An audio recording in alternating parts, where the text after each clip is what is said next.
जयपुर के राजा की पुत्री ठाकुर जी की बहुत बड़ी भक्त थी। वह पूरा दिन ठाकुर जी की सेवा पूजा में ही मग्न रहती। तो राजा की पुत्री का विवाह हुआ करौली राजस्थान में, जहां मदन मोहन जी अभी विराजते हैं। तो राजा की पुत्री का जब विवाह हुआ तो पुत्री से राजा ने कहा, बिटिया यह बताओ तुम्हारा विवाह है, तुमको हम दहेज में क्या दें?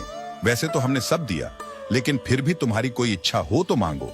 पुत्री ने कहा, पिताजी मुझे सबसे ज्यादा प्रेम श्री मदन मोहन जी से है, तो क्या आप मुझे मदन मोहन जी दे सकते हैं? मैं इनकी सेवा पूजा अपनी ससुराल में करना चाहती हूँ। ये बात सुनकर राजा रोने लगा और अपनी पुत्री के चरणों में सर झुका के बोला, मुझे क्षमा कर दे पुत्री, तू जो मांगेगी सो दूंगा, पर यह मेरे हृदय हैं, मैं इनको नहीं दे सकता। मैं वृंदावन से मुगलों से बचा करके इनको लेकर आया हूँ, तू जो मांगेगी सो दे दूंगा, पर मदन मोहन जी को नहीं दूंगा। पुत्री बोली, पिताजी आपके पास गोविंद देव जी और गोपीनाथ जी तो हैं, एक ठाकुर जी मुझको दे दो।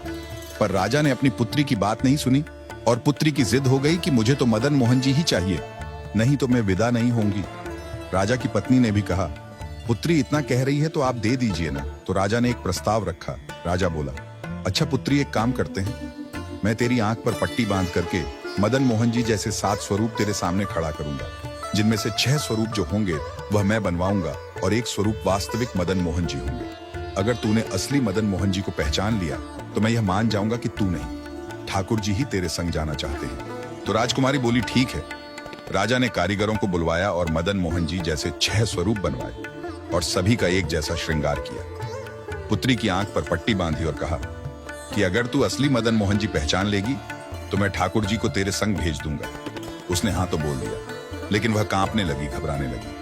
वह रात्रि में जब सोई तो बहुत रोई और ठाकुर जी से कहने लगी, हे नाथ, अगर कहीं मैं आपको नहीं पहचान पाई, मेरे तो प्राणी ही निकल जाएंगे। विदा होना तो बहुत दूर की बात है। इस बात को सुनकर आधी रात में मदन मोहन जी उसके स्वप्न में आ गए और स्वप्न में आकर बोले, तू चिंता मत कर, तेरो ही मन ना है मोए ले जावे को, मेरो भी मन है तेरे संग जावे को। ठाकुर जी बोले, मैं एक काम करूंगा, जैसे ही तू मेरे स्वरूप को हाथ लगाएगी और मेरे हाथों को स्पर्श करेगी तो मैं अपनी कन्नी उंगली हिला दूंगा, तो समझ जाना यही असली मदन मोहन का स्वरूप है। अब तो दूसरे दिन वो पिताजी के पास गई, पिताजी जल्दी करिए कब चलना है?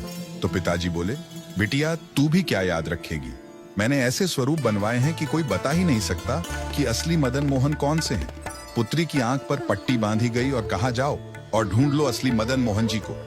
उसने जाकर के जैसे ही सभी स्वरूपों को स्पर्श करना प्रारंभ किया, 1 से लेकर 4 स्वरूप को स्पर्श करने के बाद पुत्री ने चारों को असली होने से मना कर दिया। और जैसे ही 5वें ठाकुर के स्वरूप को स्पर्श किया और हाथों की उंगली को स्पर्श किया तो ठाकुर जी ने अपनी कन्नी उंगली हिला दी।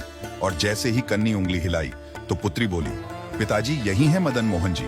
राजा के नेत्रों से आंसू गिर गए। राजा अपनी पुत्री के चरणों में गिर गए और उठ करके अपनी बिटिया को गले से लगा लिया और पुत्री के कान में बोले, मैंने ठाकुर जी की कन्नी उंगली हिलते हुए देख ली।